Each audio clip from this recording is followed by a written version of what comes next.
किताबें पढ़ना है, धम्म का पालन करना नहीं है। बाबा साहब के बहुत सारे अनुयायी कुछ कुछ बोलते हैं कि हम ग्रंथ पालन करते हैं, यही हमारा समाधि का अभ्यास है, यही हमारा मेडिटेशन है। अरे बाबा, भाइयों बहनों, ये गलत बात है पूरी तरह से। ग्रंथ पालन करना, बाबा साहब क्या बोलते हैं, ग्रंथ का पठन करना ये धम्म नहीं है। The reading books of Dhamma is not Dhamma, ये बाबा साहब ने खुद कहा है। तो ये बात आपको समझ लेनी है।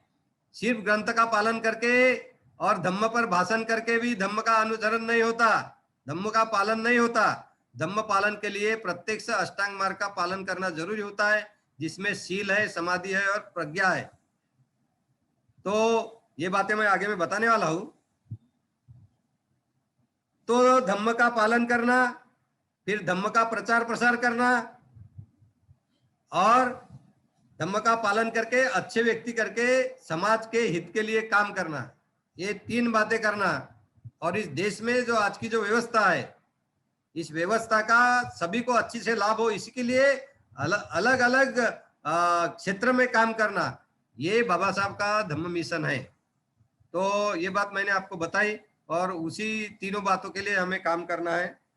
अभी मैं आपके आगे कुछ बातें रखूंगा कि बाबा साहब के धम्म मिशन के बारे में आज बहुत सारे लोग बहुत गलत गलत बातें कर रहे हैं, बहुत गलत गलत बातें बोल रहे हैं। तो ये हमें अच्छी तरह समझ के जो गलत बातें समाज में न रहे, गलत बातों का प्रचार प्रसार न हो, इसके बारे में हमें जागरूक रहना है और खुद भी बचना है और बाकी लोगों को भी बचाने के लिए हमें मदद करनी है। तो पहली बात है कि कुछ लोग कहते हैं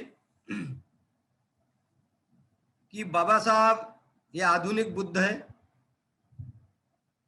कुछ लोग तो कहते हैं कि बाबा साहब महाबुद्ध भी है, बाबा साहब के कुछ अनुयायी। तो भाइयों बहनों, मैं ये कहता, इसके पहले भी मैं ये बात दोहराया हूं, कुछ लोग बोलते हैं कि साहब बार बार ये बातें बताते रहते हैं, पर ये मुझे बताना जरूरी है। विश्व में बुद्ध धम्म है, विश्व में आज जो जीवित लोग हैं, वो तो मैंने ये जो बर्मा है, म्यांमार है, म्यांमार बर्मा एक ही है, थाईलैंड है, श्रीलंका है, कंबोडिया, लाओस वगैरह जो देश है, वियतनाम जो है जिसमें पाली त्रिपिटक पर आधारित बुद्ध धम्म है, वो देशों में कोई किसी को ये बुद्ध ऐसी बातें नहीं करते।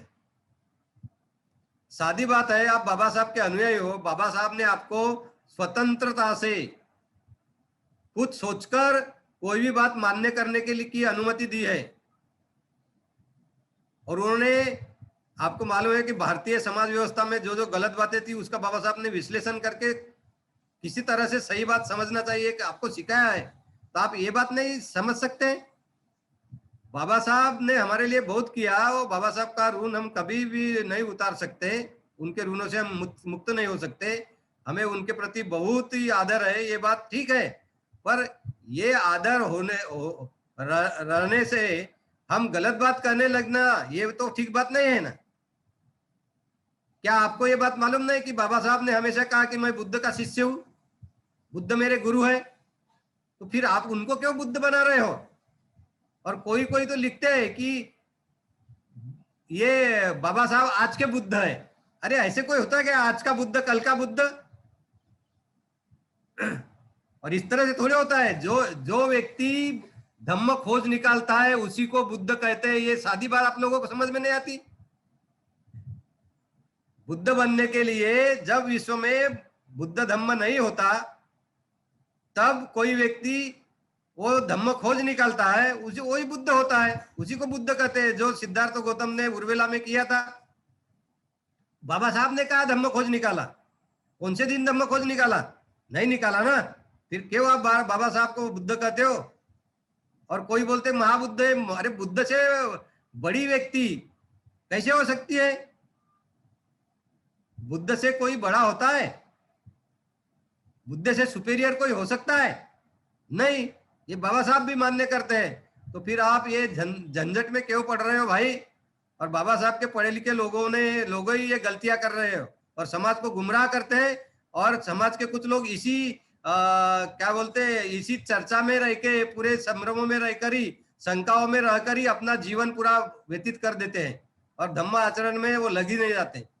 तो इसीलिए ये प्रश्न है, ये प्रश्न के तरफ दुर्लक्षण नहीं करना चाहिए। अभी अभी मैंने 4-5 दिन पहले कोई एक आर्टिकल पढ़ा, कोई लिखता है Buddha, Baba Saheb is the Buddha of our times. क्या बात कहते हो? बाबा साहब ने धम्म अगर खोज ही नहीं निकाला, उनको बुद्धत्व की प्राप्ति हुई नहीं, उन्होंने सिद्धार्थ गौतम ने खोजा हुआ धम्म सीखकर उन्होंने धम्म का ज्ञान प्राप्त किया, तो बुद्ध कैसे हुए? कोई भी जो निकष है उससे बाबा साहब बुद्ध नहीं होते। तो इसीलिए ये गलत बात बाबा साहब के पढ़े लिखे अनुयायियों ने ये गलत बातों का प्रचार प्रसार नहीं करना चाहिए और खुद का भी नुकसान नहीं करना चाहिए और समाज का भी नुकसान नहीं करना चाहिए। दूसरी मैं एक बात बताना चाहता हूँ बाबा साहब के धम्म मिशन के लिए जो जरूरी है वो ये है कि बोधिसत्व की संकल्पना। हम बाबा साहब को बोधिसत्व कहते हैं, तो कुछ कुछ लोग तो बाबा साहब को बोधिसत्व भी कहते हैं और उधर महापरिनिर्वाण भी कहते हैं। ये दोनों विपरीत बातें हैं, तो कैसे मैं आपको समझाऊंगा। तो बाबा साहब को बोधिसत्व इसलिए कहते हैं हम कि बार बार भिक्षुओं में और बुद्ध राष्ट्रों में ये कहावत थी कि बुद्ध के महापरिनिर्वाण के 2500 साल बाद भारत में कोई बोधिसत्व बुद्ध के धम्म का पुनरुज्जीवन करेगा, और 1956 में वो हुआ है। तो ये ध्यान में रख के बाबा साहब को बोधिसत्व कहा जाता है। बोधिसत्व कैसे होता है ये मैंने आपको पिछले पूर्णिमा के दिन 1 अक्टूबर को जो अश्विन पूर्णिमा ज्यादा की पूर्णिमा जी थी, अश्विन पूर्णिमा, उसमें आपको समझाया था कि कोई जिंदा सम्यक संबुद्ध के आगे कोई व्यक्ति आता है, उसमें अरहंत बनने की पात्रता होती है, पर उसके मन में ये इच्छा होती है कि उनके जैसा मैं सम्यक संबुद्ध बनूं, और वैसी इच्छा जो दृढ़ इच्छा उसके मन में आती है, तब वो सम्यक संबुद्ध उसका मन देखकर वो घोषणा करते हैं कि आगे का सम्यक संबुद्ध बनाएगा, तब से वो सम्यक संबुद्ध, तब से वो बोधिसत्व कहलाता है। ये मैंने बात आपको पिछले वक्त समझाई थी। अभी कोई बोलेगा फिर बाबा साहब के बारे में ये बात कब हुई? तो भाइयों, ये बात तो हम नहीं जान सकते कि बाबा साहब के कौन से सम्यक संबुद्ध के आगे उन्होंने पहली बार वो आगे के बुद्ध बनेंगे ऐसी घोषणा हुई। तो ये बात तो हम नहीं जान सकते, वो हमें पात्रता नहीं है, क्योंकि ये बात सिर्फ सम्यक संबुद्ध ही बोल सकते हैं। सम्यक संबुद्ध के बगैर कोई भी किसी को ये बोधिसत्व है कि नहीं कोई नहीं जान सकता, और इसीलिए इस बात पर हम नहीं बोलना ही अच्छा होता है। सिर्फ ग्रंथों में जो लिखा हुआ है और जो बुद्ध की वाणी है उसी पे हम विश्वास रख सकते हैं। तो बाबा साहब को बोधिसत्व हम इसीलिए कहते हैं कि पूरे बौद्ध राष्ट्रों में भिक्षुओं में ये कहा है कि ऐसा बोधिसत्व ये धम्म का पुनरुज्जीवन करेगा भारत में, ये बात कही गई है और वो साबित हुआ 1956 में। और बाबा साहब का ऐसा महान कार्य जो बुद्ध धम्म को गति दिया वो बाबा साहब के इस कार्य में, इसलिए हम उनको बोधिसत्व कहते हैं। ये बोधिसत्व के बारे में भी आप बोलेंगे, अभी हमारे कुछ भाई बहने हैं कि आज के विश्व में मालूम है कि कुछ कारणों से बुद्ध के महापरिनिर्वाण के बाद कुछ लोगों ने बहुत संप्रदाय बुद्ध धम्म में भी निर्माण किए, महायान, और बुद्ध की जो मूल शिक्षा है उसको उन्होंने हीनयान कहा। हीनयान तो होता नहीं है, हीनयान है वो उनको तुच्छ बताने के लिए, जो बुद्ध की मूल शिक्षा थी उसको तुच्छ बताने के लिए और खुद को उससे सुपीरियर खुद को बताने के लिए उन्होंने उनको हीनयानी बताया, या हीनयान है, यानी कमजोर शिक्षा है, लेसर व्हीकल बोला उन्होंने, ऐसा उन्होंने बताया। बुद्ध ने कभी ये हीनयान शब्द यूज नहीं किया, महायान भी नहीं किया। तो ये महायान जो ग्रंथ है और महायान जो लोग हैं वो बोलते हैं कि हम अरहंत पद प्राप्त नहीं करेंगे और हम बोधिसत्व बनेंगे, बुद्ध बनेंगे और लोगों को मुक्त करेंगे। भाई अच्छा है, किसी के मन में ऐसा आता है कि हम सम्यक संबुद्ध बनेंगे और मुक्त करेंगे लोगों को, तो बहुत अच्छी बात है। पर एक बात यहाँ नहीं भूलनी चाहिए, किसी के मन में सिर्फ ऐसा आने से कि मैं आगे का बोधिसत्व बनूंगा, सम्यक संबुद्ध बनूंगा, इसमें इसलिए वो बोधिसत्व नहीं हो जाता।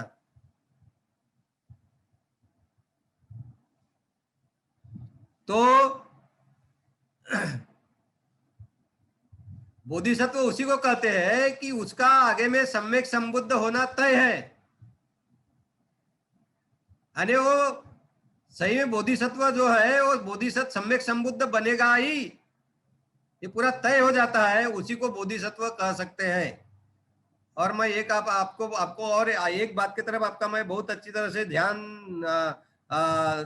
ले जाना चाहता हूं। विश्व में सम्यक संबुद्ध से बड़ी व्यक्ति कोई नहीं होती। सम्यक संबुद्ध को जो भी बोधि प्राप्त होती है, जो भी ज्ञान प्राप्त होता है, उतना ज्ञानी कोई नहीं होता, उतनी प्रज्ञा किसी के पास नहीं होती। तो ऐसे सम्यक संबुद्ध जब विश्व में होते हैं, तब भी वो सम्यक संबुद्ध इस विश्व के सभी लोगों को मुक्त नहीं कर सकते दुखों से, या सभी लोग उनके संपर्क में आकर भी दुखों से मुक्त नहीं होते, अरहंत नहीं बनते। बनते हैं क्या? आपको मालूम होगा कि श्रावस्ती में गणक मोगलान नाम के एक व्यक्ति ने बुद्ध को प्रश्न पूछा था कि तथागत, मैं देख रहा हूं कि आप धम्म सिखाते हो, तो कुछ लोग सही में धम्म में पक गए हैं, उनके आचरण में सुधार हुआ है, और कुछ लोग तो आपका प्रवचन सुन के है वही है, और कुछ लोग तो आपका प्रवचन सुन के, आपका धम्म सुनकर भी कुछ लोग तो अपने आचरण में पिछड़ गए हैं, उनका आचरण और खराब हुआ है। ऐसा क्यों? आप इतना अच्छा अष्टांग मार्ग बताते हो। तो तभी वो गणक मोगलान को बुद्ध कहते हैं कि तुझे मालूम है क्या श्रावस्ती से राजगुरु तक का रास्ता? तो बोलता है, तो फिर आप जिस किसको रास्ता बताते हो वो क्या सब राजगुरु पहुंच जाते हैं बराबर? तो बोलता नहीं, अगर उस रास्ते पर नहीं चलते कुछ लोग बराबर तो नहीं पहुंचते। तो बोलता है मैं यही करता हूं, मैं भी सिर्फ धम्म सिखाता हूं, मार्ग बताता हूं, मैं मार्गदाता हूं, मुक्तिदाता नहीं हूं, वही बुद्ध कहते हैं। तो जब सिद्धार्थ गौतम बुद्ध सम्यक संबुद्ध जब इस पृथ्वी पर होते हैं, विश्व में होते हैं, तभी उनके संपर्क में आए हुए लोग भी पूरी तरह से दुख से मुक्त नहीं होते। तो भाइयों बहनों, मुझे बताओ कि कोई बोधिसत्व जो अभी बुद्ध भी नहीं बना, जिसे अभी बोधि प्राप्त नहीं हुई, जिसे चार आर्य सत्य की पूरी अनुभूति भी नहीं हुई, वो सभी लोगों को मुक्त कैसे करेगा? कर सकेगा क्या? ये असंभव है, ये झूठी बात है, मूसावाद है। तो महायान ने जो ये बात कही है कि कुछ लोग, उनका ऐसा बोधिसत्व की संकल्पना उन्होंने की कि बोधिसत्व क्यों बनना चाहते हैं? क्योंकि हम लोगों को मुक्त किए बगैर, वो बोलते हैं कि सब लोगों को मुक्त किए बगैर हम खुद मुक्त नहीं होंगे। तो भाई सब लोग कैसे मुक्त हो गए जब सम्यक संबुद्ध ही नहीं सभी लोगों को मुक्त कर सकता? तो कोई बोधिसत्व जो अभी भी बोधिसत्व ही है। और एक बात मैं तुम्हें बताता हूं, सिर्फ प्रतिज्ञाएं करने से कोई बोधिसत्व नहीं हो सकता। कुछ भोज भी बनाए हैं कुछ लोगों ने बोधिसत्व के, और मैंने आज वो बोधिसत्व के भोज लेके ले लिए, तो कल से मैं खुद को बोधिसत्व कह सकता हूं? ऐसे कैसे होगा भाई? और तय होना चाहिए कि मैं सम्यक संबुद्ध आगे में बनूंगा ही, तो ही मैं बोधिसत्व कहने के लायक होता हूं। यही बुद्ध की शिक्षा है। तो ये मैंने आपको समझाया हूं, तो ये और एक बार दोहरा रहा हूं इसलिए कि बाबा साहब के धम्म मिशन के समृद्धि के लिए, बाबा साहब की धम्म मिशन और मजबूत हो, इसी के लिए ये बातें मालूम होना जरूरी है, और इसी के अनुसार हमें धम्म का आचरण करना और धम्म का प्रचार प्रसार करना भी जरूरी है। तो ये बात आपको ध्यान में रहे। तीसरी बात आती है धम्मचक्र प्रवर्तन की। यह अभी 25 तारीख को अशोक विजयादशमी थी और 14 अक्टूबर अभी हुआ। तो ये बात तो बहुत चर्चा में थी, सोशल मीडिया में वगैरह इस पे बहुत पोस्ट आ रहे थे। तो बाबा साहब के कुछ अनुयायी अभी भी इसी में उलझे हुए हैं कि बाबा साहब का ये जो है ये जो धम्म दीक्षा जो हुई 14 अक्टूबर 1956 में, ये धम्म दीक्षा है कि धम्म चक्र प्रवर्तन है? और उसका जो वर्धापन दिन है वो 14 अक्टूबर को मनाना या विजयादशमी के दिन मनाना? बहुत लोग इसमें उलझे हुए, पढ़े लिखे भी, अष्टांग मार्ग के पालन में वो उतना समय नहीं देंगे, पर ये चर्चा में और विवाद के लिए देंगे। तो भाइयों, इस पर भी हमें सही तरह से समझना जरूरी है। एक बात मैं आपको अच्छी तरह से बता देना चाहता हूं, विश्व सम्यक संबुद्ध के बारे में तभी जानती है जब कोई व्यक्ति सम्यक संबुद्धि प्राप्त करके खुद बताता है कि मैं सम्यक संबुद्ध हूं, मैंने सम्यक संबोधि प्राप्त की है, 4 आर्य सत्य खोज निकाले है, मार पर पूरा विजय प्राप्त किया है, विकारों पर मात की है। वो खुद बताता है। गौतम बुद्ध ने भी खुद बताया था कि मैं सम्यक संबुद्ध बन गया हूं। उन्होंने जब तक नहीं बताते तब विश्व जान ही नहीं सकता कि ये सम्यक संबुद्ध बन गए। उसी तरह सम्यक संबुद्ध खुद ही बताते हैं कि मैं धम्म चक्र प्रवर्तन कर रहा हूं। ये जो मेरी पहली शिक्षा है, ये धम्म चक्र प्रवर्तन है। तो धम्म चक्र प्रवर्तन किसे कहते हैं?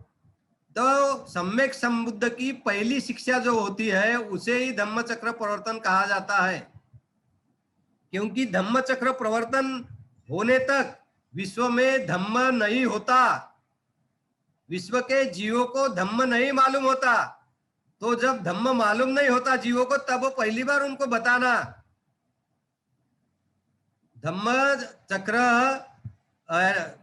धम्म चक्र रुका होता है, धम्म चक्र गतिमान नहीं होता है। ऐसे वक्त धम्म चक्र गतिमान करना, धम्म लोगों को पहली बार सिखाना, उसी को धम्म चक्र प्रवर्तन कहते हैं, धम्म चक्र प्रवर्तन कहते हैं। ये सिद्धार्थ गौतम बुद्ध ने सारनाथ में किया था। अभी मुझे एक बात बताइए, सम्राट अशोक विजयादशमी के दिन उन्होंने बुद्ध धम्म को शरण में गए, बुद्ध धम्मों को अपनाया, तो क्या उन्होंने जब बुद्ध की शिक्षा लोगों को मालूम नहीं थी या विश्व में बुद्ध धम्म नहीं था, तब लोगों को बुद्ध धम्म सिखाया? क्या नहीं सिखाया। इसलिए उसे भी धम्म चक्र प्रवर्तन नहीं बोल सकते। क्या बाबा साहब ने 14 अक्टूबर को जब लोगों को 22 प्रतिज्ञाएं दी और खुद बुद्ध का धम्म की दीक्षा ली गुरु चंद्रमणि से, तब क्या विश्व में धम्म नहीं था? हाँ, विश्व में धम्म, और खुद भी पढ़ चुके थे त्रिपिटक से, अनेक ग्रंथों से बुद्ध धम्म के।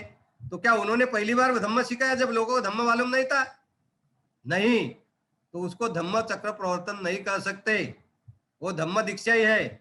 बाबा साहब के धम्म दीक्षा का जो आमंत्रण है आप पढ़ोगे तो उसमें भी धम्म दीक्षा की बात की गई है। तो जब हम बोलेंगे बाबा साहब के धम्म दीक्षा को अगर धम्म चक्र प्रवर्तन बोलते हैं, तो धम्म चक्र प्रवर्तन ये करना, ये सिर्फ सम्यक संबुद्ध का बुद्ध का क्षेत्र है। ये काम सिर्फ सम्यक संबुद्ध के व्यक्ति कर सकते हैं। तो इस प्रकार से एक तरह से बाबा साहब को सम्यक संबुद्ध के स्तर पर ले जाना है, तो ये बात नहीं करना चाहिए, गलत बात है, झूठ है। तो इससे हमें बचना है। और रही बात तो 14 अक्टूबर या विजयादशमी को ये वर्धापन दिन मनाने की, तो भाई 14 अक्टूबर को किया है तो 14 अक्टूबर को भी कोई कार्यक्रम करते हैं और दीक्षा भूमि जाते हैं या अपने घरों में बुद्ध धम्म का पालन करते हैं या बुद्ध और बाबा साहब का वंदन करते हैं, उनका स्मरण करते हैं, तो गलत बात नहीं है। और विजयादशमी को भी करते हैं तो गलत बात नहीं है। और विजयादशमी है 14 अक्टूबर को, इसलिए बाबा साहब ने 14 अक्टूबर को धम्म दीक्षा का प्रोग्राम किया था, ना कि 14 अक्टूबर ये दिन करके। तो अशोक विजयादशमी को हमें नजरअंदाज नहीं करना चाहिए। और अशोक विजयादशमी ये दिन से देखो, 3 बातें इसमें, 3 व्यक्ति एक साथ आ जाते हैं, गौतम बुद्ध, सम्राट अशोक जैसा धम्म का प्रचार प्रसार करने वाला व्यक्ति इस विश्व में कोई नहीं हुआ। अगर सम्राट अशोक ने कार्य नहीं किया होता तो आज त्रिपिटक जिंदा नहीं होता, आज हमें पाली त्रिपिटक नहीं मिलता और बुद्ध धम्म नष्ट हो गया होता। जब तक पाली त्रिपिटक है तब तक ही बुद्ध धम्म जीवित है। पाली त्रिपिटक जिस दिन नष्ट हो जाएगा, बुद्ध धम्म ही नष्ट हो जाएगा।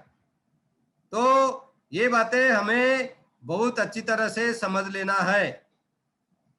और बुद्ध ने जब धम्मचक्र प्रवर्तन के दिन बुद्ध जब बोध गया से सारनाथ जा रहे थे, तो तब मार्ग में उनको उपक नाम का व्यक्ति मिला था।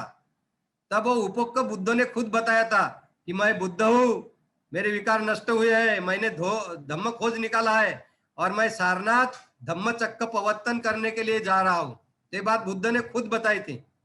बाबा साहब जैसे व्यक्ति अगर कुछ बात कहते हो तो नहीं बोलते थे क्या, अरे मैं धम्मचक्र प्रवर्तन कर रहा हूँ।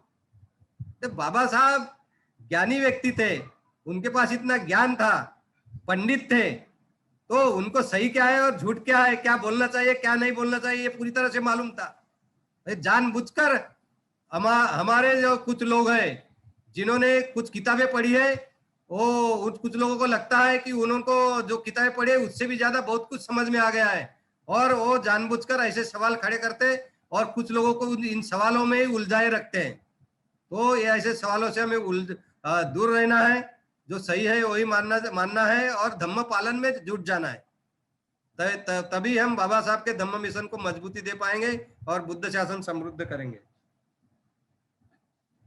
इसके आगे में एक बहुत महत्व की बात है, जो बाबा साहब के धम्म मिशन को मजबूत करने के लिए बहुत जरूरी है। कुछ लोगों का बाबा साहब के अनुयायियों का कहना है कि बाबा साहब ने ध्यान, मेडिटेशन, विपස්සना इसका अभ्यास करने के लिए नहीं सिखाया। ऐसी सूचना उन्होंने अपने अनुयायियों को नहीं दी। और ये बार बार इस पर मैंने इतने जवाब दे चुके हैं कि उस पे 100-150 पेजेस का किताब हो जाएगा।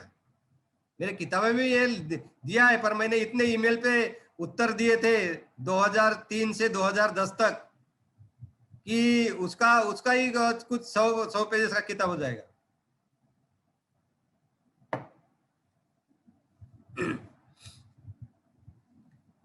आप लोगों को पता है कि बुद्ध शासन काउंसिल में बर्मा में जब बाबा साहब गए थे, तब उन्होंने भारत में बुद्ध धम्म का पुनरुज्जीवन करने के लिए एक ब्लूप्रिंट आगे रखा था।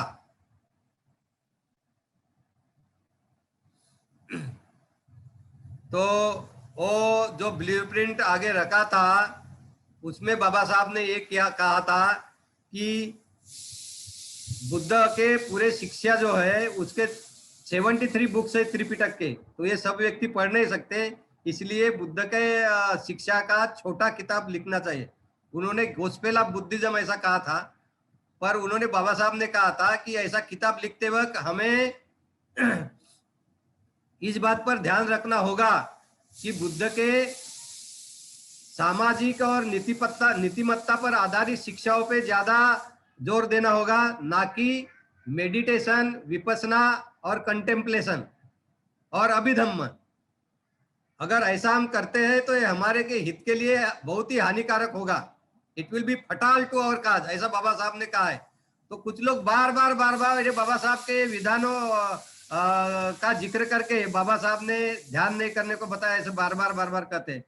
अरे भाइयों, एक बात बहुत समझने की बात है, जिस बाबा साहब ने धम्म का ग्रंथ निर्माण करने के लिए जो खबरदारी जो बताई थी कि आप पूरा जो आपका जोर है, पूरा जो एम्फसिस है वो मेडिटेशन, कंटेम्पलेशन और अभिधम्म पे मत रखो, उन्हीं बाबा साहब ने बुद्ध धम्म का गोस्पेल निर्माण किया और वो gospel the Buddha and his Dhamma नाम से प्रकाशित हुआ 1957 में।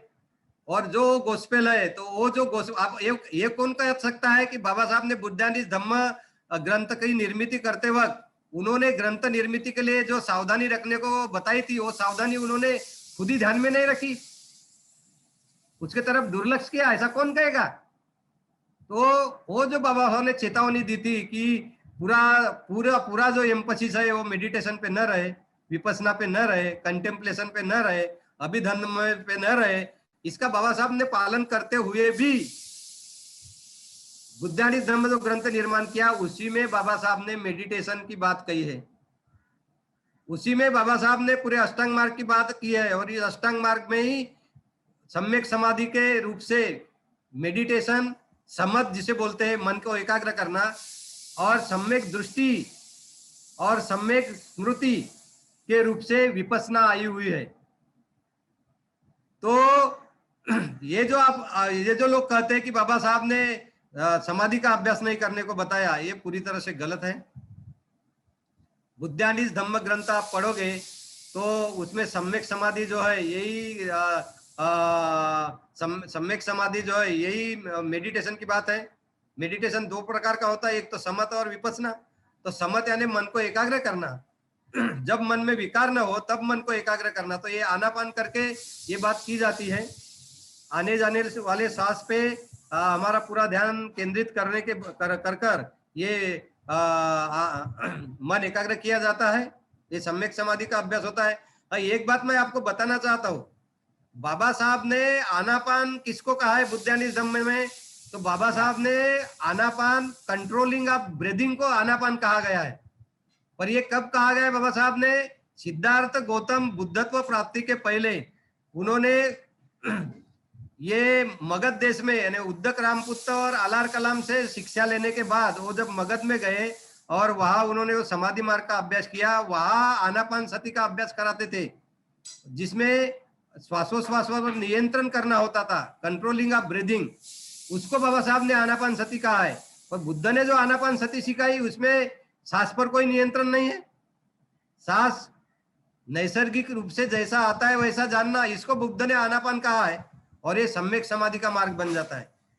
बाबा साहब ने जो आनापान सती कही है वो कंट्रोलिंग ऑफ ब्रीदिंग, तो वो कोई बुद्ध के इसमें शिक्षा में पालन नहीं होता है। वो बुद्ध ने सिद्धार्थ गौतम में जो पालन किया था कंट्रोलिंग ऑफ ब्रीदिंग, सांस पे नियंत्रण, बुद्धत्व प्राप्ति के पहले, उसको बाबा साहब ने आनापान लिखा है बुद्धानिस धम्म में। तो ये बात आप ध्यान में रखें। तो और बाबा साहब ने बुद्धानिस धम्म ग्रंथ में चारों स्मृति प्रस्थान जो है, कायानुपස්සना, वेदनानुपස්සना, चित्तानुपස්සना, धम्मानुपස්සना, इनकी बात की है। जीवन की शुचिता रखना, बनाए रखना, ये जो भाग है, to maintain purity of life is Dhamma, इसमें बाबा साहब ने ये बात कही है। और बाबा साहब का जो पाली डिक्शनरी है उसमें तो बाबा साहब ने विपස්සना की व्याख्या की है। बाबा साहब लिखते हैं विपස්සना क्या है उसमें, तो Vipassana is clear spiritual insight, seeing clearly. तो इनसाइट नॉलेज जो बाबा बुद्ध धम्म में बार बार कोई भी बुद्ध धम्म का अभ्यास करने वाली कोई भी व्यक्ति विश्व की आपको बताएंगी कि इनसाइट विजडम जो है वो ही बुद्ध ने सिखाई है। तो इसी को बाबा साहब ने विपස්සना कहा है। और कुछ लोग बोलते हैं कि विपස්සना करने से आदमी संकटों का सामना नहीं कर सकता, संघर्ष नहीं कर सकता। तो ये बात भी मुझे झूठ लगती है पूरी। और इसका मैं खुद अनुभव लेता हूँ। मैं 20 साल से विपස්සना का अभ्यास कर रहा हूँ, उसी से अष्टांग मार्ग का मेरा पालन पूरा होता है और मेरी संघर्ष की शक्ति तो बढ़ी रही है। शायद लोगों को संघर्ष क्या है ये समझ में नहीं आता होता। अरे भाई, लोगों के हकों के लिए लड़ना और कानूनन लड़ना, कोई बहुत जोर से चिल्लाने से संघर्ष नहीं होता। और सही वक्त सही मार्ग से लड़ना, सही तरीके से लड़ना, और जो न्याय न्याय न्याय न्याय बात है, जो जस्टिस है वो लोगों को हासिल करा देना, उसमें अपना काम करना, इसी को संघर्ष कहते हैं। और ये बहुत ही निस्वार्थ भाव से होना चाहिए। स्वार्थ भाव से कोई भी काम करना है संघर्ष नहीं होता। तो ये बातें हमने समझ, मैं तो देखता हूं कि जो विपස්සना करके, विपස්සना अगर नहीं करोगे तो अनित्य दुख का अनात्म, जिसे प्रज्ञा कहा गया है, प्रज्ञा क्या है? तो मेरा शरीर और मन, मेरा शरीर और मन हर क्षण बदलता है, ये जानना यही प्रज्ञा है। इसी को ज्ञान कहा गया है, यही विपස්සना है। और ये हर वक्त शरीर और मन बदलने की जो प्रक्रिया मैं अनुभूति पर जानता हूँ, यही विपස්සना में सिखाया जाता है। और ये अनित्य जो हर पल जानना, अनित्य जानना, इम्परमानेंट जानना, बाबा साहब ने बार बार बुद्धानिस धम्म में लिखा है कि अनित्य अनित्य जानना चाहिए। आपको पता है बुद्ध के आखिरी शब्द क्या थे महापरिनिर्वाण के पहले? वह धम्मा संकारा अपमादेन संपादित। इस विश्व में जो कुछ भी है, नजीव सजीव निर्जीव जो भी है, वो परिवर्तनीय है, वही धम्मा है, बदलने वाला है, बदलना उसका धम्म है। निर्माण होना, नष्ट कर्म का होना, यही उसका धम्म है। इसको आप अप्रमाद पूर्वक जानो। ये बुद्ध के भाई आखिरी शब्द थे भिक्षुओं के लिए। भाई यही तो विपස්සना है। परिवर्तन, अनित्य, हर क्षण होने वाला बदल मन और शरीर में, यही तो है वह धम्मा। यही जानने के लिए बुद्ध ने आखिरी शिक्षा भी यही दी, यही विपස්සना है। मैं तो भाई विपස්සना कर करके मैं मेरा क्या बोलते हैं कि संकल्प मजबूत कर रहा हूं बाबा साहब का मिशन आगे ले जाने का, और उसपे वो ले जाने के लिए मुझे बल मिलता है, प्रेरणा मिलती है, शक्ति मिलती है। और स्वयं प्रेरणा से आगे ले जाने के लिए मुझे और क्या बोलते हैं कि प्रेरित हो जाता हूं मैं।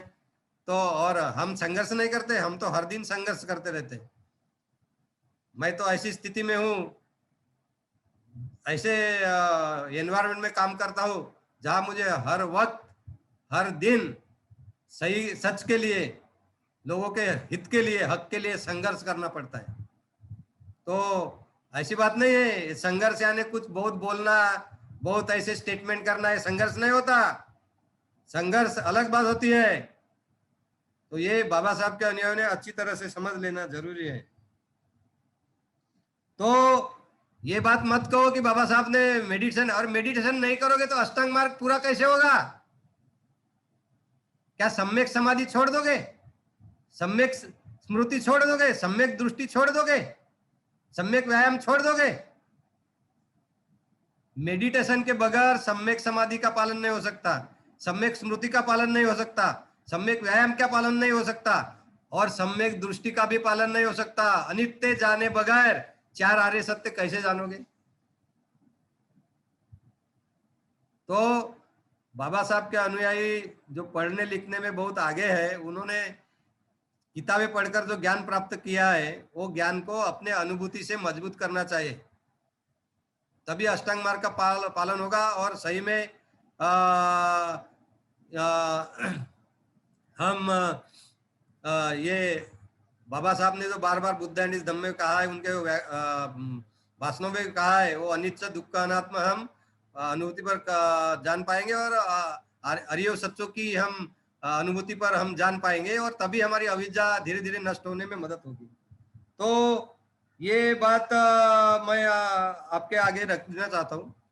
दूसरी बात ये भी है कि क्या अभिधम्म बाबा साहब ने कहीं भी नहीं सिखाया इतनी। और एक मैं बात आपको बताना चाहता हूँ, बाबा साहब ने जो बात किया है कि अभिधम्म पर ये जोर मत दो, विपස්සना पर मत जोर दो, मेडिटेशन में मत जोर दो, ये बात बाबा साहब ने 1956 में की थी, उसके पहले की थी। तब भाई हम बुद्ध धम्म भी स्वीकार भी हमने नहीं किया था। एक बात बताओ, पहली कक्षा में जाने वाले लड़के को, पढ़ने वाले लक्ष्य को हम क्या गणित सिखाते हैं, व्याकरण सिखाते हैं, साइंस सिखाते हैं? नहीं सिखाते। उसको ABCD सिखाते हैं। तो 1956 में बाबा साहब के अनुयायी बुद्ध धम्म के प्रति पहली कक्षा के जैसे छात्र थे वैसे ही थे। आज तो 64 साल हो गए हैं। आज तो आप ग्रेजुएट के जो स्टूडेंट होते हो, पोस्ट ग्रेजुएट के स्टूडेंट होते हो, उन जैसे हो गए हो। इतने पुराने आप बाबा बुद्ध के अनुयायी बन गए हो। आज भी आप अभिधम्म का अभ्यास नहीं करोगे, आज भी विपස්සना का अभ्यास नहीं करोगे, समाधि का अभ्यास नहीं करोगे, तो फिर क्या करोगे? बुद्ध धम्म को कैसे आगे लेके जाओगे? तो ये बातें हमें बहुत अच्छी तरह से ध्यान में रखना है। और बाबा साहब ने भी अभिधम्म की कुछ बातें बुद्धानी धम्म ग्रंथ में लिखी है। बाबा साहब ने 4 प्रकार के कम्म बताए हैं। दिट्ट धम्म वेदनीय कम्म है ना, आणि उपपज्ज वेदनीय कम्म, अपरापरिय वेदनीय कम्म, अवोसी कम्म, ये 4 कम्म के प्रकार बाबा साहब ने लिखे हैं बुद्धानी धम्म में कि दिट्ट धम्म वेदनीय कम्म यानी जिस कम्म का फल जो है, रिजल्ट है, तत्काल मिलता है। कुछ कम्म का जो उपपज्ज वेदनीय कम्म यानी आगे में मिलने वाला है, उसका कम्म का कुछ देर बाद मिलेगा। अपरापरिय यानी वो अनंत काल तक उसका फल मिल सकता है, जब तक अरहंत नहीं बन सकते। और अवोसी कम्म यानी वो कम्म का कुछ फल ही नहीं आने वाला, रिजल्ट ही नहीं आएगा। उसको अवश्य कम्म कहा गया है। तो ये जो चारों कम्म के प्रकार ये अभिधम्म में ही तो सिखाए गए हैं, ये बाबा साहब ने लिखे हैं बुद्धान इस धम्म में। तो ऐसा आप कैसे कह सकते कि बाबा साहब ने अभिधम्म की पढ़ाई नहीं करने के लिए बोला है?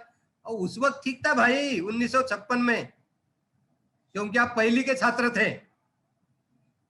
जब भी आज इतने साल के बाद दशक हो गए और बाबा साहब के अनुयायी करके हम इस समाज में हैं और बुद्ध के अनुयायी करके हम आज बुद्ध धम्म का की शिक्षा को आगे ले जाने के लिए प्रचार प्रसार करते हैं, तो आज भी हम अगर पूरा अष्टांग मार्ग पालन नहीं करेंगे तो कब करेंगे? अष्टांग मार्ग का पालन किए बगैर कोई भी बुद्ध का सही में अनुयायी नहीं हो सकता। तो ये बात हमने बहुत अच्छी तरह से समझ लेना चाहिए।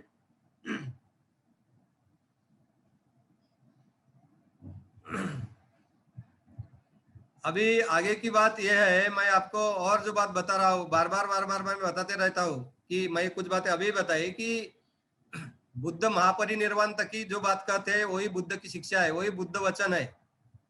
और महापरिनिर्वाण के बाद जो कुछ भी दूसरे लोगों ने कहा है और लिखा है कि ये बुद्ध ने सिखाया, वो बुद्ध की शिक्षा नहीं है, वो बुद्ध का वचन नहीं है, बुद्ध के शब्द नहीं है। और बुद्ध के शब्द नहीं है तो बुद्ध का धम्म ही नहीं है वो। ये आप लोगों ने अच्छी तरह से समझ लेना चाहिए। आपको मालूम है कि बुद्ध ने पाली भाषा में धम्म सिखाया। बुद्ध के महापरिनिर्वाण के 3 माह बाद राजगुरु में जो पहली बुद्ध संगीति हुई महाकाश्यप जी के अध्यक्षता में, जिसमें 500 वरण भिक्षु थे, उन्होंने बुद्ध ने जो जो सिखाया वो संग्रहित किया, उसका गायन किया और ये बुद्ध की सही शिक्षा है ऐसा उन्होंने क्या किया, उसको डिक्लेयर किया, घोषित किया, वो शिक्षा कंफर्म किया कि ये बुद्ध की सही शिक्षा है। उसमें आनंद जैसा व्यक्ति था, उपाली था। आनंद मालूम है आनंद का आनंद की गुण क्या थे? आनंद ऐसा व्यक्ति था, भिक्षु आनंद, कि कोई बात एक बार सुन ले तो आज जैसे हम जेरॉक्स कॉपी निकालते हैं ना और उस पर जैसे जैसे प्रिंट हो जाता है, वैसे जो बात आनंद सुन ले वो उसके मन पर पूरी तरह से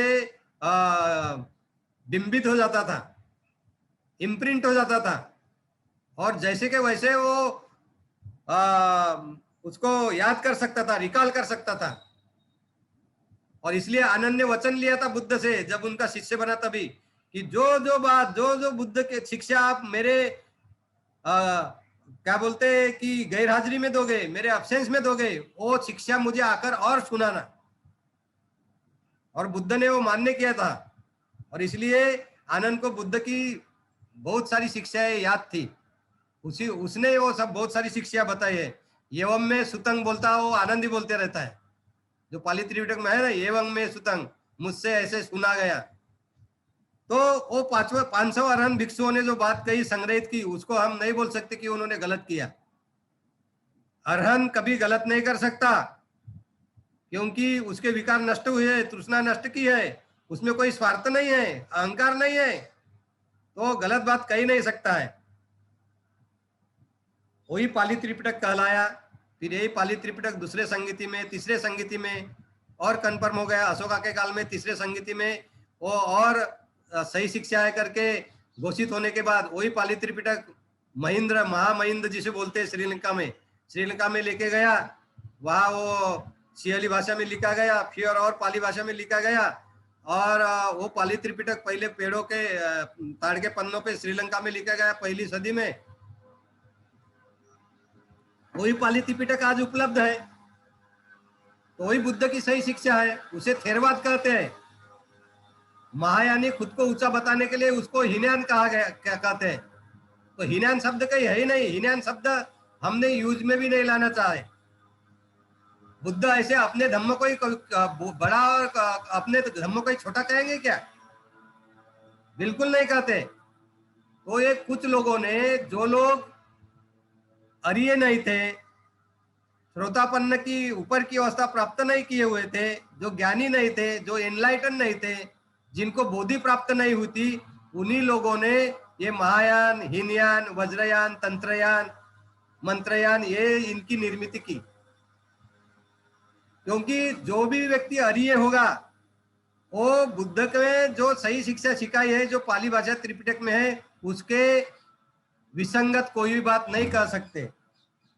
तो ये बात आपको बहुत अच्छी तरह समझ लेना चाहिए। और भाइयों, कोई बोलेंगे श्याम तागड़े बहुत बाकी संप्रदाय के खिलाफ है। अरे भाइयों, मैं खिलाफ नहीं हूं, मैं सत्य के पक्ष में हूं। मैं लोगों को सत्य को बांधकर रखना चाहता हूं।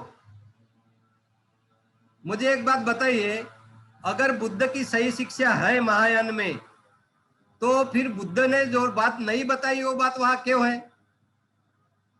महायान ने अवलोकितेश्वर जैसे बोधिसत्व क्यों निर्माण किए, जो सुपर नेचुरल बीइंग जैसे हैं? अवलोकितेश्वर बोधिसत्व बोलते हैं कि अगर कहीं आग लगी है और कोई मेरा नाम लेता है तो आग बुझ जाएगी। ये बुद्ध की शिक्षा है। कोई बोधिसत्व इस तरह से कह सकता है? बोधिसत्व जब पहली बार ही संकल्प करता है सम्यक संबुद्ध होने का, सम्यक संबुद्ध के आगे, तभी वो अरहंत बनने के लिए पात्र होता है।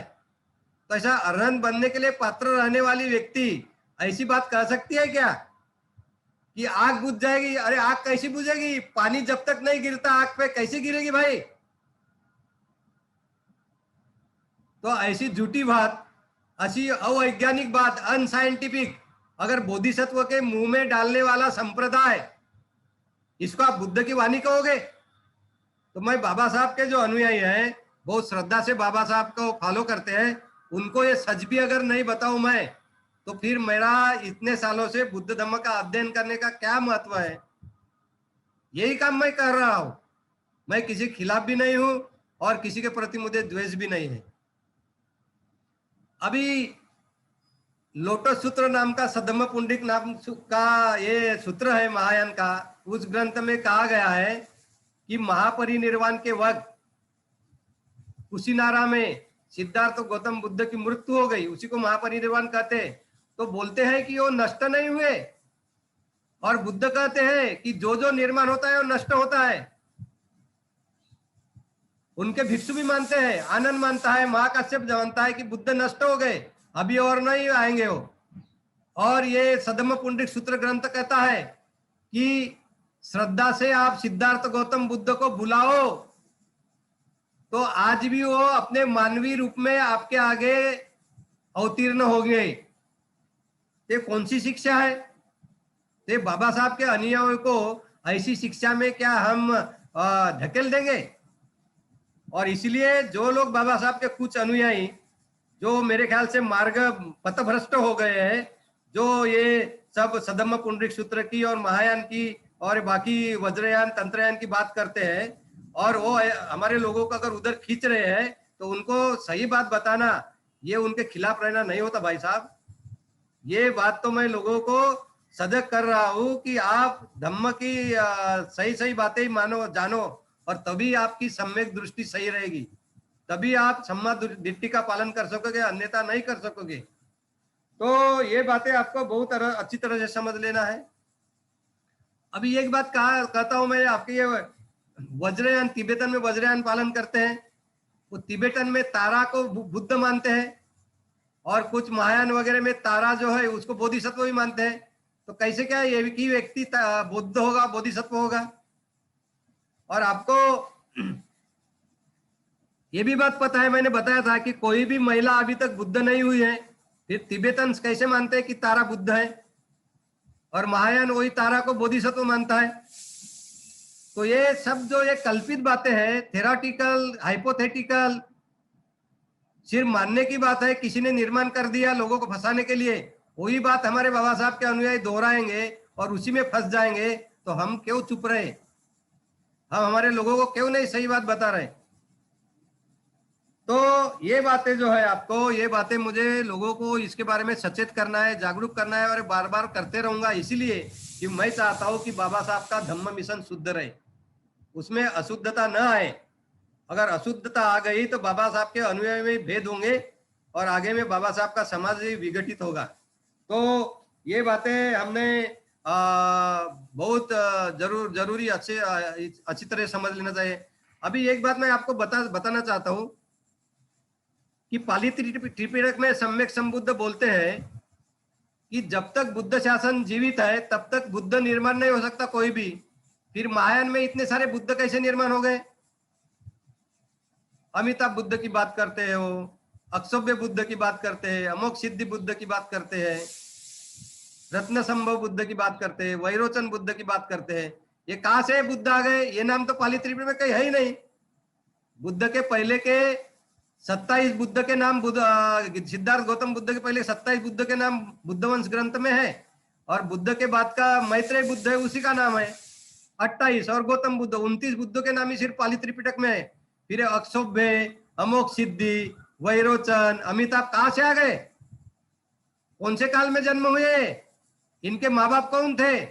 इनका बोधि वृक्ष क्या था? इनको कौन सी जगह बुद्धत्व प्राप्ति हुई? ये सवालों के जवाब क्यों नहीं देते? इसका सीधा सीधी बात यह है, सम्राट अशोक के बाद, मौर्य साम्राज्य नष्ट होने के बाद भारत में जो प्रतिक्रांति हुई, पुष्यमित्र शुंग की हत्या होने के बाद, पुष्यमित्र शुंग ने आखिरी मौर्य सम्राट बृहद्रथ की जो हत्या की, उसी के बाद पुष्यमित्र शुंग ने जो भिक्षुओं की कत्ले की, और उसके बाद भारत में जो बहुत सारे पुराण लिखे गए, मनुस्मृति लिखी गई, उसके आगे बुद्ध धम्म में भी भारत की व्यवस्था में जैसे पौराणिक कैरेक्टर थे, वैसे ही कैरेक्टर बोधिसत्व के रूप में लाए गए, अवलोकितेश्वर जैसे, और कुछ बुद्ध भी निर्माण किए गए जो सभी काल्पनिक है। और काल्पनिक नहीं है तो ये बुद्धों का जन्म की तो बात कहो, क्योंकि बुद्ध खुद ही बताते हैं कि मेरे माताजी कौन है, मेरे पिताजी कौन है, मैं बुद्ध कब बना। उनके प्रमुख शिष्यों का नाम होता है, वो जो प्रचार करते हैं धम्मचक्र प्रवर्तन होता है, उस जगह का नाम होता है, तिथि का नाम होता है। इन्होंने कब किया?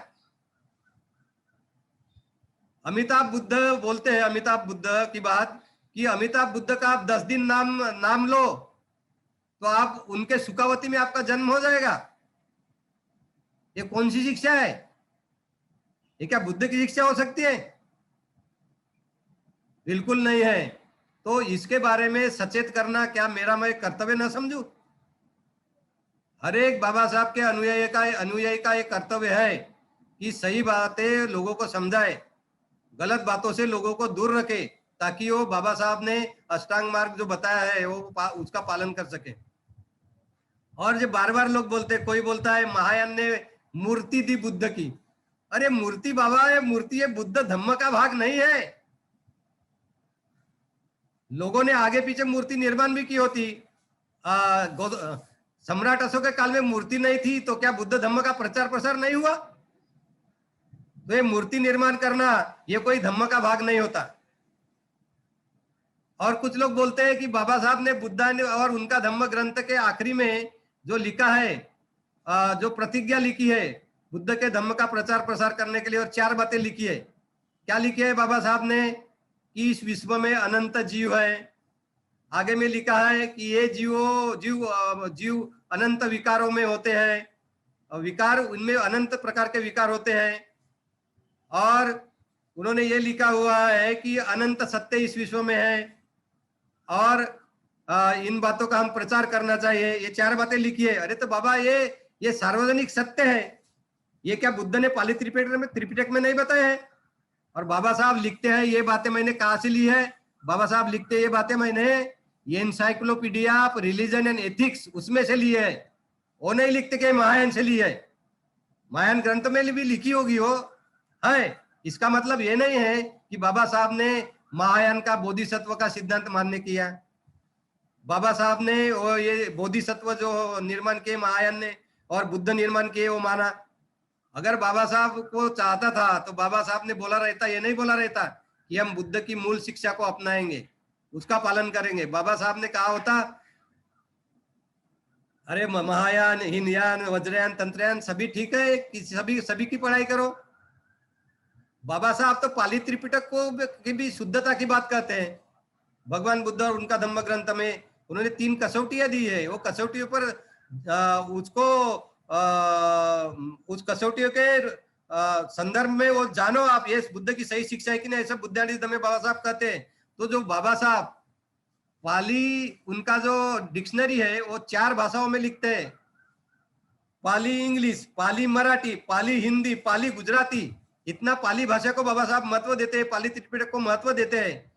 और वो अपना ग्रंथ लिखने के पहले यही बोलते हैं कि 73 बुक्स पाली त्रिपिटक की हम नहीं कहते हैं। उन्होंने ये क्यों नहीं कहा तुम महायान का ये सूत्र पढ़ो। 22 प्रतिज्ञाओं में उन्होंने अष्टांग मार्ग की बात की, 10 पारमिताओं की बात की। कभी कोई बात ये क्यों ना की कि बोधिसत्व की संकल्पना महायान की बहुत अच्छी है। किया क्या आपने अनुयायियों को ऐसी सूचना नहीं की, क्योंकि बाबा साहब जानते थे क्या सही है क्या गलत है। तो इसीलिए बाबा साहब के अनुयायियों ने, पढ़े लिखे लोगों ने दूसरे लोगों को गुमराह करके अज्ञान के तरफ नहीं ले जाना चाहिए, अंधकार के तरफ नहीं ले जाना चाहिए। यही बात मैं बार बार दोहराना चाहता हूँ, यही मेरा उद्देश्य है। तो ये जो बातें हैं, ये बातें हमें बहुत अच्छी तरह से समझाना होगा। दूसरी और बात, कोई कोई लोग कहते हैं कि बाबा साहब अम्बेडकर जी ने जो बुद्ध पूजा पाठ किताब लिखी थी, उस किताब के आखिरी में उन्होंने ओम पनी मनी पद्मे होम ये लिखा है। तो ओम मनी पद्मे होम एक मंत्र है, तिबेटन बुद्धिज्म में बोलते हैं, वज्रयान में। तो एक बाबा साहब ने सिर्फ एक लाइन लिखी, तो कुछ लोग बोलते हैं बाबा साहब ने ये लिखा तो उन्होंने जैसे वज्रयानी मान्य कर दिया। हमारे लोग ये नहीं समझते कि अगर हम ओम पन्नी मद्मे पद्मे होम ये सही शिक्षा है, अगर ऐसा मान्य किया तो क्या अनर्थ होने वाला है, बुद्ध की शिक्षा कैसी उल्टे होने वाली है, ये मैं आपको थोड़ा सा समझाऊंगा। ओम मनी पद्मे होम का तिबेटन भाषा में यही अर्थ होता है, मनी यानी ज्वेल, जेम, रत्न, पद्म यानी कमल, लोटस यानी बुद्ध। ये कमल ये बुद्ध का प्रतीक है, क्योंकि जैसा कमल कीचड़ में होता है तो भी वो कीचड़ का स्पर्श कमल के पत्तों को नहीं होता, और उस पर कुछ भी, कमल के पत्तों पे कुछ भी अगर हम डाल दिए तो उससे दूर हो जाता है।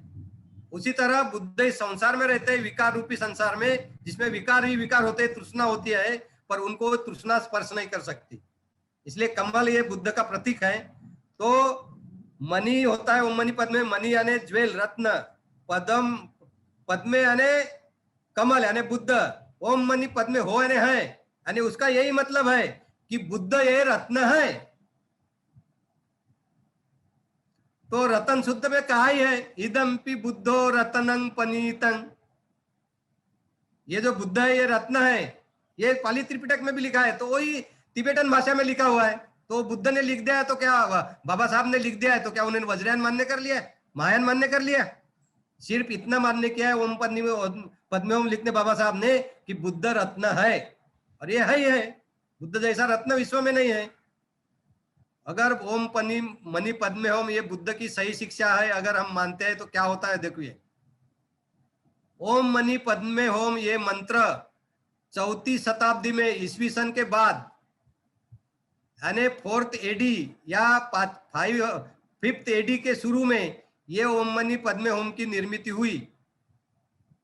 और कारंडविव सुत्त नाम का सूत्र है, ये सूत्र ये महायान वज्रयान का सूत्र है। इस सूत्र में कहा गया है कि अवलोकित स्वर से जुड़ा हुआ ये सूत्र है। जो अवलोकित स्वर बोधिसत्व बोलते हैं कि मेरा नाम लो तो आग बुझ जाती है। तो ऐसा तिब्बत में मानना है कि एक पेटी में ये ओम मणि पद्मे होम का जो है ये मंत्र, ये एक पेटी में आकाश से गिरा। तो क्या ऐसी बात होती है? और ये जो कारणद्वय सूत्रों में है, इसमें और एक बातें कही गई है कि जो बुद्ध की शिक्षा के पूरे विपरीत है, खिलाफ है। क्या बोलते कारणद्वय सूत्र? कारणद्वय सूत्र बोलता है कि आकाश, पृथ्वी, हवा ये अवलोकित स्वर ने निर्माण किए। ब्रह्म, नारायण, सरस्वती ये भी अवलोकित स्वर ने निर्माण किए। अरे तो कहा जा रहे हैं हम बुद्ध के नाम पे, और बुद्ध बोलते हैं मैं सर्वज्ञ भी हूं। एक बार एक समय बुद्ध बोलते हैं मैं सर्वज्ञ हूं, क्योंकि मैं जानता हूं दुख है, दुख का कारण है, दुख का निरोध है और दुख का निरोध का मार्ग है, इसका पूरा क्षेत्र मैं जानता हूं, इसलिए मैं सर्वज्ञ हूं, ऐसा बुद्ध बोलते हैं, सम्यक संबुद्ध गौतम। और एक बार बोलते हैं कि मैं सर्वज्ञ नहीं हूं, इसलिए नहीं हूं कि मैं खुद भी नहीं जान सकता कि मेरे पहले अनंत काल तक, कुछ समय तक मैं जान सकता हूं, कुछ कल्पों तक, कुछ असंख्यों तक मैं जान सकता हूं, पर उसके पहले का मैं भी नहीं जान सकता। ये विश्व कैसे निर्माण हुआ है मैं भी नहीं जान सकता, इसलिए मैं सर्वज्ञ नहीं हूं। और इधर ये महायान का, वज्रयान का सूत्र बोलता है, कारणदेवी व सूत्र, कि अवलोकित ईश्वर नाम के बोधिसत्व ने पृथ्वी की निर्मित की, हवा की निर्मित की, आकाश की निर्मित की, इसी से सरस्वती निर्माण हुई, नारायण निर्माण हुआ, शिव निर्माण हुआ। ये क्या है, कहा जा रहे हैं हम? तो मैं ये सवाल पूछना चाहता हूं, जो बाबा साहब के अनुयायी हमेशा महायान की बात करते हैं, वज्रयान की बात करते हैं, तंत्रयान की बात करते हैं, है बाबा साहब के कुछ अनुयायी, ये अनुयायी को मैं पूछना चाहता हूं कि बाबा साहब के अनुयायियों को कहां लेके जा रहे हो तुम पूरे उनको अविज्ञानवादी बना रहे हो, अनसाइंटिफिक विचारों की तरफ लेके जा रहे हो। और जो महायान सिर्फ और वज्रयान, तंत्रयान सिर्फ कुछ गाथा बोलने से अगर तुम्हारी दुखों से मुक्ति हो जाएंगी बोलता है, सुखावती में जन्म होगा ऐसे बोलता है, और तुम्हारे संकट दूर हो जाएंगे ऐसे बोलता है, तो ये बुद्ध की शिक्षा कैसे हो सकती है? बुद्ध तो अष्टांग मार्ग बताए दुख मुक्ति के लिए, फिर अष्टांग मार्ग के पालन की जरूरत है क्या है? तो भाइयों, ये जो शिक्षा इन्होंने जो सिखाई है और जो बताते रहते हैं, इसके बारे में हमें बहुत ही सजग रहना है। और सुखावती क्या कहते हैं, आप 10 दिन में नाम लो अमिताभ जी का, आपकी सुखावती में जन्म हो जाएगा उनके प्योर लैंड में। और फिर वहां आप अगर ऐसा मन में लाओगे कि आप पैराडाइज में रह रहे हो, तो उसी से आपकी मुक्ति होगी दुखों से। और असंख्य बुद्ध वहां है ऐसा बोलते, अनंत बुद्ध। और बुद्ध बोलते हैं कि जब तक बुद्ध शासन जीवित है कोई बुद्ध नहीं बन सकता। तो हम कहा जा रहे हैं और बाबा साहब के अनुयायियों को कहा लेके जा रहे हैं?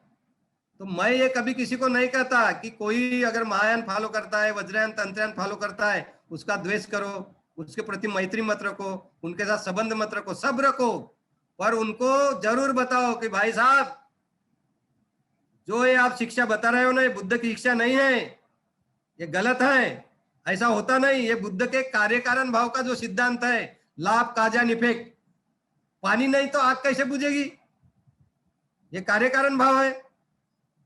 अगर कोई गाथा बोलने से, मंत्र बोलने से आग बुझने लग गई तो फिर तो विश्व तो सुखी हो जाएगा। क्यों नहीं फायर ब्रिगेड डिपार्टमेंट पूरे विश्व के बंद कर देते? तो मैं जो बात करना चाहता हूं, जो भीमराव बाबा साहब, हमारे भीमराव रामजी आंबेडकर, जिन्होंने इतनी विद्वता प्राप्त करके, इतने विश्वविद्यालयों में पढ़ के, यूनिवर्सिटी में पढ़ के कैसे सोचना चाहिए हमें सिखाया, बुद्ध का लाभ डिपेंडेंट और निसर्ग काजा, लाभ काजा निपेक, वैज्ञानिक सत्य को अपनाओ, बाबा साहब ने हमें सिखाया, रैशनल बात हमने अपनाने के लिए सिखाया। तो उसमें हम महायान में जा रहे हैं, वज्रयान में जा रहे हैं, तंत्रयान मंत्रयान में जा रहे हैं, और ये बाबा साहब की भूमि में, नागपुर में, मुंबई में इसकी शिक्षा दी जाती है और कुछ लोग देते हैं और समाज सहन भी करता है। तो ये ठीक बात नहीं है हमारे प्रगति के लिए। ये मुझे बार बार मैं लोगों को बताता हूं। तो ये बात पे भरू, ये बहुत सादी सी बात नहीं है। लोग बोलते जाने दीजिए ना, हमें क्या करना है। अरे ऐसे ही जाने दोगे बोलोगे तो फिर बाबा साहब का मिशन शुद्ध नहीं रहेगा। आगे मैं बोलने को तो बहुत है, पर मैं अभी कुछ बातें कम करूंगा, ज्यादा समय नहीं, अभी 5, 7, 8 मिनट में खत्म करूंगा मेरा संबोधन। दूसरी बात, भाइयों बहनों, उपासक उपासिकाओं, बुद्ध को अगर हम अपनाते हैं, मानते हैं, बुद्ध की शिक्षा हम पालन करना चाहते हैं, तो हमारा आदर्श जो है वो कभी भी शील भ्रष्ट व्यक्ति नहीं हो सकता। जिन व्यक्तियों ने अपने जीवन में शील भ्रष्ट जीवन जिया है, उनका आदर्श अगर बाबा साहब के अनुयायियों में प्रस्थापित हो जाए तो बाबा साहब का धम्म मिशन कहा जाएगा। तो आज ये सर्वविदित है कि संगरीक्षित नाम के एक व्यक्ति जो इन्होंने जो इंग्लैंड में बुद्ध धम्म प्रसार का काम किया, वो भिक्षु भी थे पहले, बाद में नहीं रहे। इन्होंने वो खुद ही शील भ्रष्ट थे, इसकी कबूली भी दी है। पर बाबा साहब के कुछ अनुयायी इस भारत में भी उनको आदर्श करके आगे रखते हैं। तो ये बात का हमें विरोध करना ही होगा। उनके नाम में पे उन्होंने मेडिटेशन सेंटर खड़े किए हैं, तो उन्होंने बंद कर देना चाहिए, उनका नाम निकाल देना चाहिए। ऐसे शीलभ्रष्ट व्यक्ति को आदर्श करके हम क्या पाएंगे, और वो भी क्या पाना चाहते हैं? तो वो क्या समझते हैं कि बाकी समाज के लोग चुप है तो हम कुछ भी कर ले?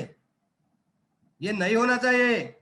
उनको बड़े अच्छे से, मैत्री से, अच्छे शक्ति से बताइए कि ये बंद करिए ना, उनके लिए भी अच्छा है। दूसरी एक बात है, कुछ बाबा साहब के अनुयायी रजनीश की बात बार बार कहते हैं। क्या रजनीश का व्यवहार बुद्ध धम्म के अनुसार था? अरे बुद्ध के शिक्षा को दोहराना, अपने मुख से बोलना, या वो धम्म का प्रचार प्रसार नहीं करता है। अगर उसका आचरण, जिस व्यक्ति का आचरण बुद्ध के शिक्षा के अनुसार नहीं है, वो बुद्ध की कितने भी वाणी बोल दे तो भी वो आदर्श के लिए पात्र नहीं होता। तो ये ओशो का नाम लेने वाले भी ये बात समझ ले।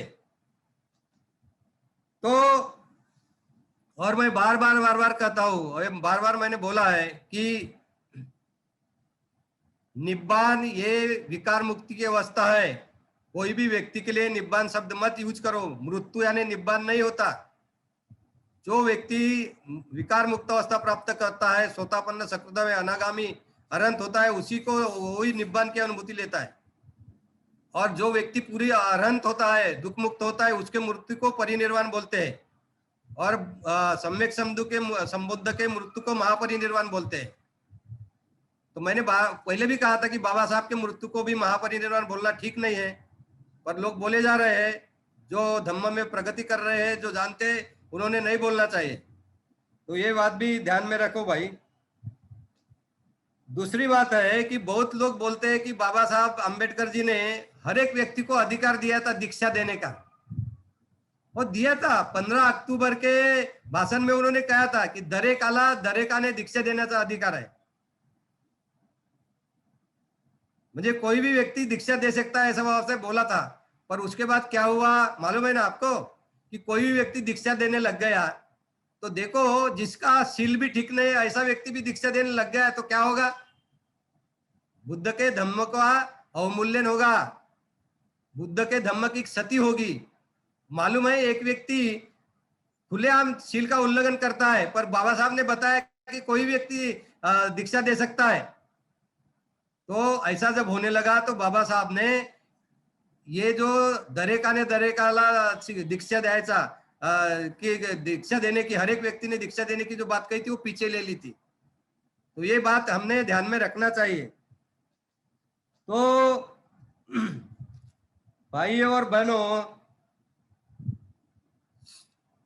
बाबा साहब का जो मिशन है, ये मिशन बहुत ही वैज्ञानिक मिशन है, साइंटिफिक मिशन है। अनुभूति पर बुद्ध के धम्म का आचरण करते, अनुभूति लेके फिर धम्म का प्रचार प्रसार करने का अभियान है। ये सिर्फ किताबें पढ़ के धम्म बताने का अभियान नहीं है। और बाबा साहब ने खुद ही लिखा है कि किताब पढ़ना ये धम्म का पालन नहीं है, ये धम्म ही नहीं है, बोलते Baba Saheb. Reading books of Dhamma is not Dhamma. तो हमारे पढ़े लिखे भाई बहन ये समझे कि हम पढ़ लिख गए, पर हम धम्म का आचरण नहीं कर रहे हैं, अष्टांग मार्ग का पालन नहीं कर रहे हैं, तो हम बहुत गलत कर रहे हैं। अगर बुद्ध धम्म में प्रतिष्ठित होना चाहते हैं, प्रगति करना चाहते हैं, और धम्म के प्रचार प्रसार के लिए हम काबिल होना चाहते हैं, तो पहले हम अष्टांग मार्ग का पालन शुरू करें। और अष्टांग मार्ग पालन करने के शील के बराबर समाधि का भी अभ्यास करना जरूरी है। समाधि का अभ्यास करे बगैर, विपස්සना का अभ्यास करे बगैर प्रज्ञा विकसित ही नहीं हो सकती। अनित्य जाने बगैर प्रज्ञा नहीं है। ये सब बातें हम बहुत अच्छी से समझ लें भाई और बहनों। हम बहुत ही धन्य हुए लोग हैं। जो व्यक्ति बाबा साहब का अनुयायी है, उसने अपने आप को धन्य समझना चाहिए। भाइयों बहनों, विश्व के सभी व्यक्तियों को धम्म नहीं मिलता। बुद्ध बोलते हैं किच्छं सधम्म सवनं, धम्म का श्रवण करना दुर्लभ है। सभी को धम्म का श्रवण करने की संधि नहीं मिलती विश्व में। आज भी विश्व में ज्यादातर लोग ऐसे ही है जिनको सही धम्म, शुद्ध धम्म की अनुभूति नहीं मिलती, सुनने को भी नहीं मिलता, पर हमें मिल रहा है। बाबा साहब का ऋण हम नहीं फेर सकते, उस ऋण से मुक्त नहीं हो सकते, पर वो कोशिश तो कर सकते हैं। और सही कोशिश तभी होगी जब आप खुद धम्म में पालन में लग जाओगे। उसमें आप बहुत कटिबद्धता से धम्म का पालन करने लगोगे, पंचशील का पालन करोगे, अष्टशील का पालन करोगे, अष्टांग मार्ग का पालन करोगे, समाधि का अभ्यास करोगे, विपස්සना का अभ्यास करोगे, तभी आपको प्रज्ञा प्राप्त होगी। तभी आपको चार आर्य सत्य की धीरे धीरे अनुमति होने लगेगी और आपकी तृष्णा धीरे धीरे कम होगी। आपका लोभ द्वेष और मोह धीरे धीरे कम होगा। आप अच्छे होगे और अच्छे होने के बाद ही आप अपने परिवार के सदस्यों के साथ, आपके मित्रों के साथ, आपके सगे लोगों के साथ और आपके समाज में जो भी आपके संपर्क में उनके साथ अच्छे से आचरण कर सकते हो, अच्छे आचरण कर सकते हो। उनको उनको उनका मित्र करके उनके प्रति आप आचरण कर सकते हो। तो इसके बगैर ये हो नहीं सकता। तो आपको ये संधि मिली है बुद्ध धम्म सीखने की और आचरण करे, उसको मत खोना। सिर्फ किताबों में उलझ के रहकर, भाषण में उलझ के रहकर जिंदगी पूरी तरह से व्यतीत करके अष्टांगिक मार्ग का पालन न करते हुए रहना, ये जीवन खोना ही है। व्यर्थ मत गवाओ जीवन। बाबा साहब के समाज में निर्माण होके अष्टांगिक मार्ग का पालन न करते हुए मृत्यु को प्राप्त करना, यानी जिंदगी व्यर्थ गवाना ही है। हमारी सर्वोपरि हमारा कर्तव्य यही होगा कि हम अष्टांग मार्ग का पालन करें और हमारे सभी सगे लोगों को, परिवार के लोगों को और हमारे संपर्क में आने हुए हर एक लोगों को हम अष्टांग मार्ग के पालन करें, प्रेरित करें।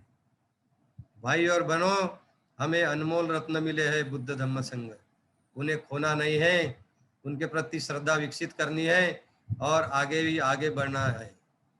तो यही बाबा साहब का मिशन है। खुद धम्म पालन न करके कोई बोल रहा होगा कि मैं बाबा साहब के धम्म मिशन में काम कर रहा हूँ, गलत, झूठ, पूरा झूठ है ऐसा कथन। तो ये बात अच्छी तरह से समझ लो। आप सभी को मैं शुभकामनाएं देता हूँ। आप सभी को बल मिले। 5 बल होते हैं, बुद्ध ने बताया है। आपको मालूम है, शील बल है, प्रज्ञा बल है, समाधि बल है, वीर्य बल है, उपेक्षा है। सभी ये बल आपको मिले और आपका धम्म का पालन मजबूत हो, आप आगे ही आगे जाए, धम्म में आपकी प्रगति हो और आपके विकार कम हो जाए और आपकी शक्ति बढ़े, आपकी प्रेरणा बढ़े, आपकी ऊर्जा बढ़े और आप अच्छे समाज के और आपके हित में लग जाओ। तो इसके लिए मैं शुभकामनाएं देता हूँ। आपके परिवार के सभी लोगों को अष्टांग मार्ग में पालन करने की प्रेरणा मिले, वो अष्टांग मार्ग में पक्व हो और आपके प्रचार प्रसार से सभी लोगों को धम्म में आगे बढ़ने की प्रेरणा मिले, ऐसी मैं कामना करता हूँ। आपका संग सबका मंगल हो, ऐसी मैं कामना करता हूँ। सब्बे सत्ता सुखिनो होन्तु, सब्बे सत्ता खेमिनो होन्तु, सब्बे सत्ता सुखितत्ता होन्तु। मंगल हो, मंगल हो, मंगल हो। सभी शारीरिक और मानसिक दुख से मुक्त हो, सभी संकटों से दूर रहे। भवतु सब्ब मंगलम। जय भीम, जय भारत, जय बुद्ध।